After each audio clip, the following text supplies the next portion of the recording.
বগুড়ায় একদিনের ব্যবধানে পাইকারি পর্যায়ে দ্বিগুণ হয়েছে পটলের কেজি। এছাড়া কেজিতে 40 টাকা বেড়েছে কাঁচামরিচের দর। চড়া আলুর দামও। শহরের রাজা বাজার থেকে আরও জানাবেন সহকর্মী হেদায়েতুল ইসলাম বাবু। বাবু, একদিনের মধ্যে সবজির দামে এত তফাৎ কিভাবে? ব্যবসায়ীরা কি বলছেন কারণ হিসেবে?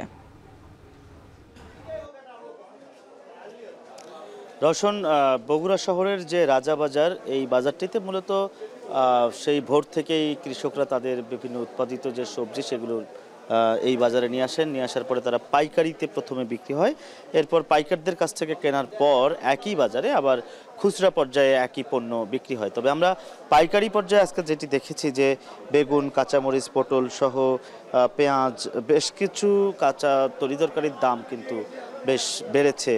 তার মধ্যে যদি বেগুন দিয়ে আপনাকে শুরু করি, বেগুনের কেজি গতকালও পাইকারি পর্যায়ে 32 টাকায় যে বেগুন বিক্রি হয়েছে প্রতি কেজি, সেই বেগুন আজকের দর হচ্ছে 44 টাকা।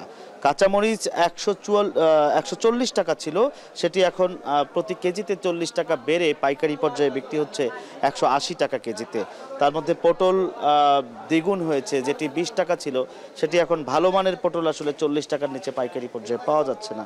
আর পেঁয়াজের প্রতি কেজিতে বেড়েছে 2 টাকা, অর্থাৎ 110 টাকা কেজির পেঁয়াজ আজকে 112 টাকা কেজিতে বিক্রি হচ্ছে। এর বাইরে করলা 60 টাকা, শশাতেও 5 টাকা বেড়েছে, 30 থেকে বেড়ে এখন 35 টাকায় বিক্রি হচ্ছে।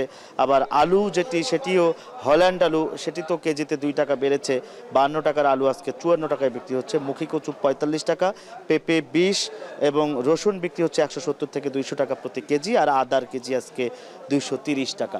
তো আপনি যে প্রশ্নটি করেছেন, মূলত আমরা ব্যবসায়ী এবং যারা কৃষক তাদের কাছে জানতে চেয়েছিলাম আসলে মূলত যেটি হয়, আসলে কাঁচা তরিতরকারির ক্ষেত্রে এটি আসলে মূলত আমদানির উপরে নির্ভর করে, এটি বরাবরই ব্যবসায়ীরা বলছেন। তার মধ্যে আমরা কাঁচামরিচের কেজিতে কেন 40 টাকা বেড়েছে প্রতি কেজিতে সেটি জানতে চেয়েছিলাম ব্যবসায়ীদের কাছে। তারা যেটি বলছেন যে মূলত দেশের ক্ষেত খামারে মরিচের উৎপাদন কমেছে। মরিচের উৎপাদন কমে যাওয়ার কারণে এখন অনেকটা আমদানি নির্ভর হতে হচ্ছে। ইন্ডিয়া থেকে কাঁচামরিচ যেটি আমদানি করা হয়, সেই মরিচের দাম কিছুটা বেড়েছে, যার কারণে আসলে দাম বাজারেও বেড়েছে বলে ব্যবসায়ীরা বলছেন।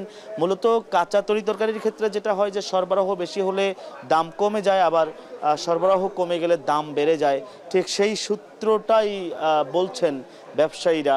তবে এর ফলে ক্রেতারা কিন্তু মোটামুটি অনেকটা চাপে পড়ছেন বলে আমাদের কাছে জানিয়েছেন। এই ছিল এখন পর্যন্ত বগুড়া শহরের রাজাবাজার থেকে কাঁচা তরিতরকারি, শাকসবজি কেনাবেচার সবশেষ খবর।